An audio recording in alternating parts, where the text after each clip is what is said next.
All right, let's get to it. Clean all this stuff out. Turn that off. Run all the water out of it. It's amazing how much crud we accumulate even under the kitchen sink. Got a bunch of extra filters that are gonna go to waste. Unless we can use, no, that's a water drop. Yes. So, need a towel. Lots of tubing. Yeah. So this is what we're pulling out. There's a lot of little wires and tubes. No, not wires, tubes coming around. It's not hard to connect, but you definitely got to make sure you follow the directions. All this is coming out. That's cat dreamed. That's our cat. So what I've got left is I left the drain tube because I don't know. There's got to be a waste with reverse osmosis. I left the split off going to our spigot that we already have and our ice maker. And then I left the supply line coming from the water. So we'll see if we can reuse those or even if we need to reuse those. And, well, easy taken out. Let's see what we got. Actually, let's take a look at this first. Ooh, fancy. Okay, it's kind of cool. So this looks like it's going to have a little digital readout on it. I'm guessing this is going to tell you your filter life, which is great because, well, my wife is a camel and she drinks a ton of water. And I feel like we go through our water filters like super fast, which kind of makes sense, I guess. But they'll give you a little thing to drill a hole. We've got a hole, so I'm hoping that, well, that was a good one. We don't need that.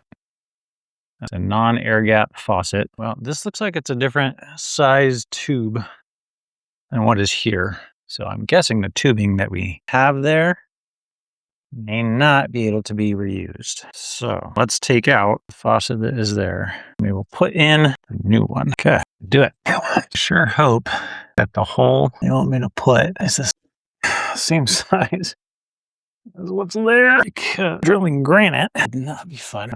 Let's see. So this covering, not the same as that. Let's see if this fits. So lucky. It just barely fits and covers the hole that was there. Because when the people installed the granite, well, they didn't do a great job cutting it. So luckily, I don't have to redo that washer and bushing.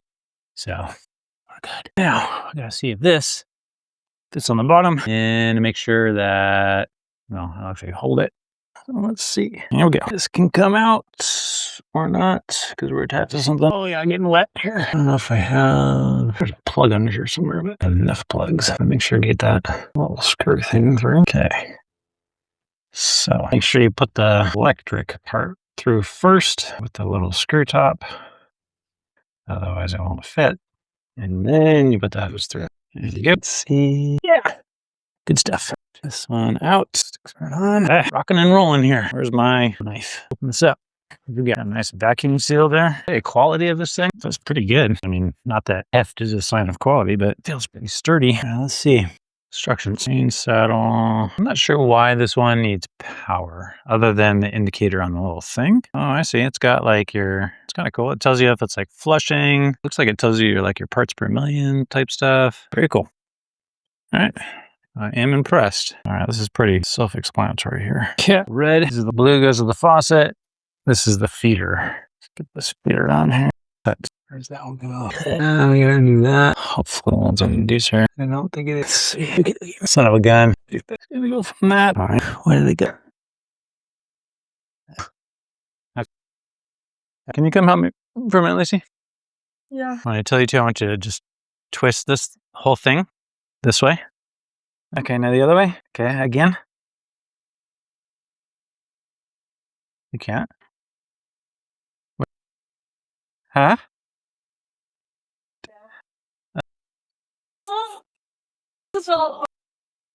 Time out. In every project, there's always breakage, especially when you're replacing old parts.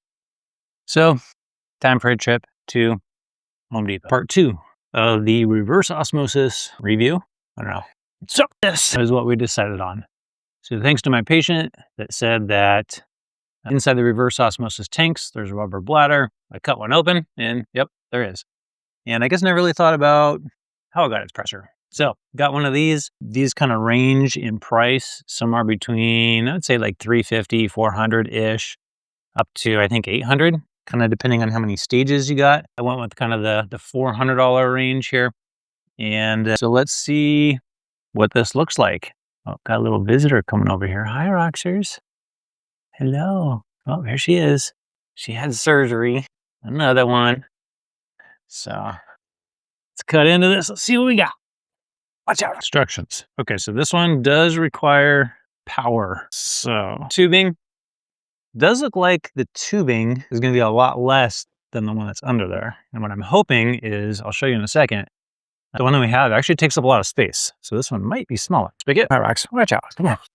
Come here. There you go. This is pretty nice looking. It's got some heft to it. So this part is about the size of just the filters that we have now. Let me show you what we've got currently. Okay, so I am done. I had a little few hiccups along the way. It's always easier to install something new than it is to take something out that's old and then put something in the new, because the old stuff, when you take it out, always breaks. And then you gotta go find the new part to fix it. So anyway, it's flushing right now. So far, I actually really like it. This is it right here, which that's all it is. Whereas before, there was this under there also. So the filters themselves, about the same size as what was there before. Kind of pros and cons here. This, from what I saw, actually I didn't even check, but it's just got little feet on it. You don't have to mount it to like the sidewall or anything, which is actually, I think, perfect for underneath a sink, because the other filters, you had to mount it.